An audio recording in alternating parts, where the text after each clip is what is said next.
Bloodstained Ritual at Night is finally out, but more importantly, it finally gives it an excuse to do another video on Metroidvania design. Yes!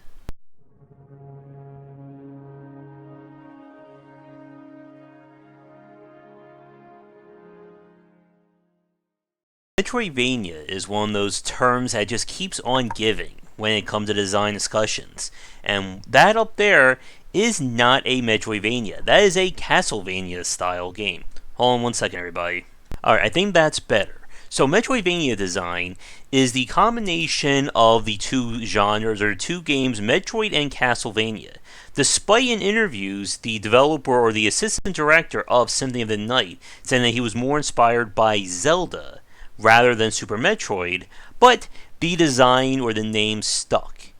And when it comes to discussing what a Metroidvania is and what isn't, this has led to many great debates. Wait, nope, I think that's not right either. Hold on one second, everybody. Alright, there you go, folks. Third time's a charm. But when it comes to Metroidvania designs, there have certainly been a lot of arguments and discussions about what is and what isn't Metroidvania. Is there, or are there enough elements for it to be considered its own genre? Is it a subgenre? Is it just nothing more than an action-adventure game? And we haven't even gotten to the whole Metroidvania versus Igavania discussion. We'll get to that one later. But, for those of you who don't know what the term is, Metroidvania design refers to typically 2D style games that are built around kind of a non-linear open-ended exploration. It's not about just going from level 1 to level 2 to level 3, but the map being usually wide open from the start. The player usually has 2 to 3 areas they can go to at any given time. But what stops them from exploring has to do with how the levels are set up to accommodate for specific upgrades or moves. In the footage you're seeing right there, you've probably seen the character perform several little abilities, from being able to wall walk or wall jump, the double jump, dash, a super dash, etc.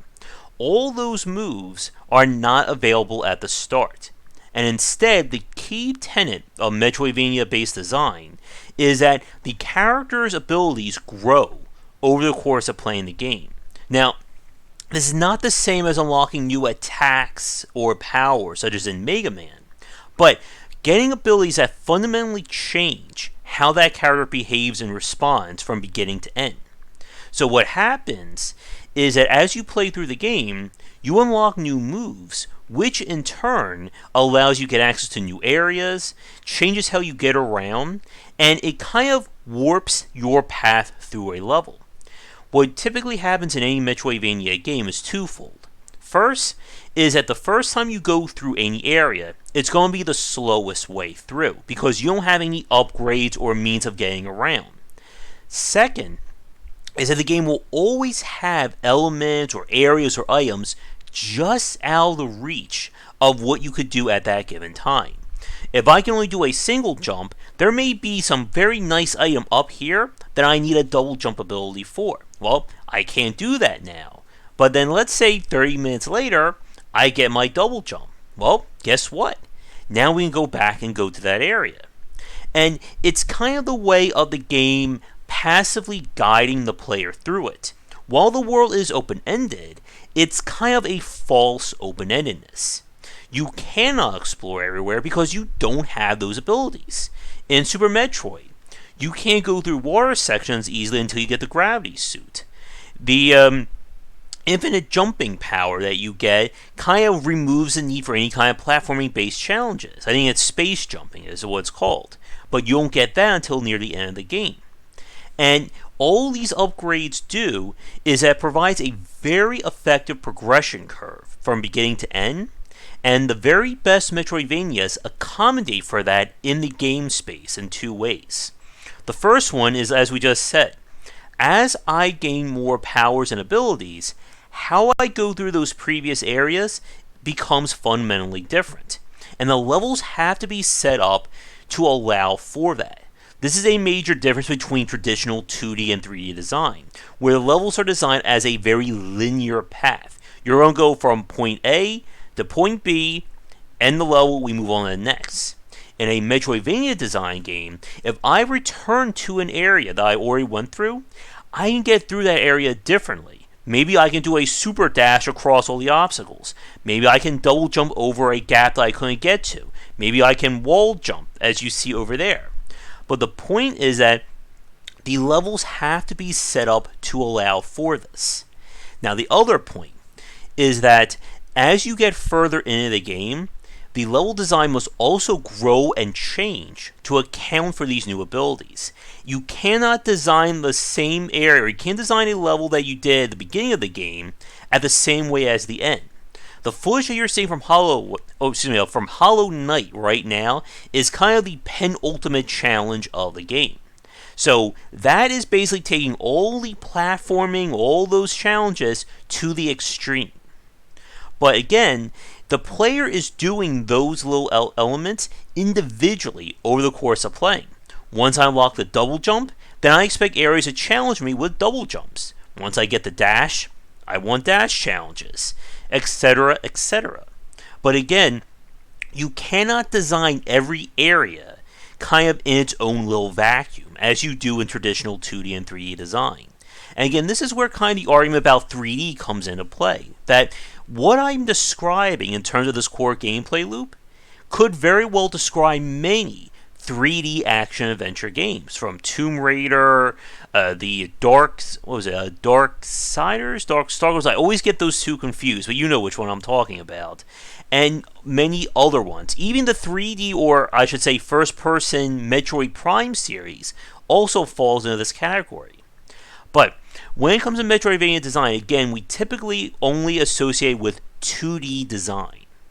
And as we said, there is a lot of arguments about what is and what isn't a Metroidvania, as well as the line between good and bad examples. So we're going to do a quick shout out to our Patreon supporters and sponsors, and when we return, we're going to talk more about some of the finer details of Metroidvania design, and also get back to that whole term as to what is an Igavania anyway. And now for a quick thank you to our Patreon supporters and current Game Wisdom sponsors. If you would like to continue this discussion on game design, be sure to check out our Discord channel, linked down below. Metroidvania, as we've said, has come to define a lot of video games, and for a time you couldn't throw a proverbial stone on the Steam store page without hitting a game that defined itself as a Metroidvania. And as I said, the line between good and bad examples is very wide. And for those of you watching this, I am very certain that you probably have your own examples of your favorite and least favorite examples of this design, and feel free to mention them in the comments below. But, as we said in the last part, Metroidvania design is about growing both the level designs as well as the characters' abilities over the course of playing through the game. And one of the signs that you do not have a Metroidvania, or don't have a good Metroidvania, is when you don't see that. As in, the levels themselves aren't really changing from beginning to end. You are still doing the same thing in the first area of the game as you're doing in the 7th, 8th, or 9th area. Another point is that you are not unlocking new moves. And this is the hardest point for a lot of developers when they're trying to build their own Metroidvanias. That the powers that they give you aren't changing how you play through the game. Getting a new attack is not the same as unlocking a double jump. In Bloodstain here, you've probably seen me do the double jump many times over the course of this video, and you'll probably see many more times as I'm talking. That move opens up a lot of doors when it comes to utility, as well as just being able to get through more areas. And it's also why it's considered to be like the hallmark ability of Metroidvania design. But better Metroidvanias will also give you new moves or original ideas as well. Axiom Verge, for instance, gives you a coat that allows you to phase through walls as one of your powers. And when we look at these great examples, again, everything that I get should be applied to more than just combat. It should open up new puzzles. It should get me through new areas. The best examples will allow me to fundamentally change my strategy through the game as these new moves get integrated into my routine. And when you have that, that is when you get the very best examples of Metroidvania design, in my opinion. But, as we said at the end of the last part, there is still one other term we have to talk about, and that is Igavania, as it was promoted heavily during the advertisements and campaign for Bloodstained Ritual of the Night here. But Igavania is just a kind of a little clever nod or wink towards the developer, Igarashi, and I'm sorry if I butchered his last name there. But it kind of stands to what makes the Castlevania Metroidvanias different, or shall I say, the Igavania's take on Castlevania's Metroidvania's design. Okay, take a sip every time I say Vania in this video.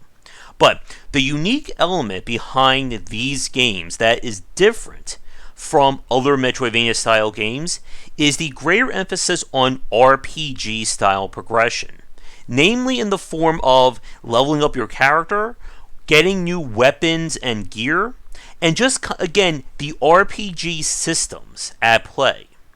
When you see me go into this inventory screen to select different items or change my gear loadout, those are elements that kind of become synonymous with this idea of Igavania.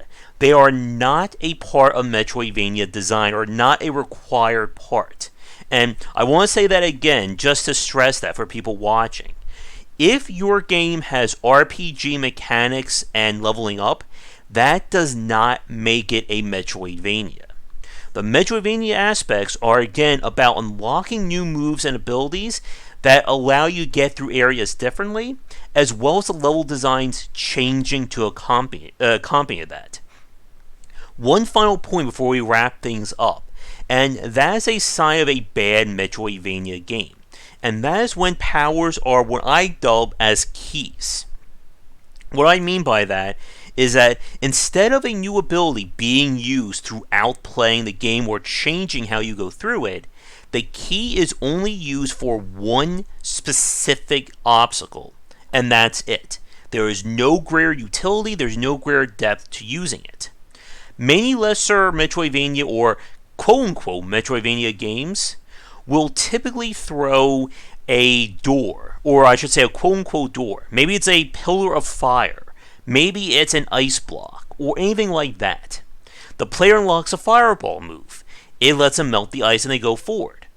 That fireball has no greater use other than for combat, so it's simply a key. Samus's Various suit that allows her to go through heated environments is such an example of that. But Samus also gets moves that changes her abilities, such as the super missiles, the grappling hook, space jumping, screw attack, etc., etc. These are abilities that once you get them, they become folded into your toolbox of what you can use, or your moveset, and they have far greater applications.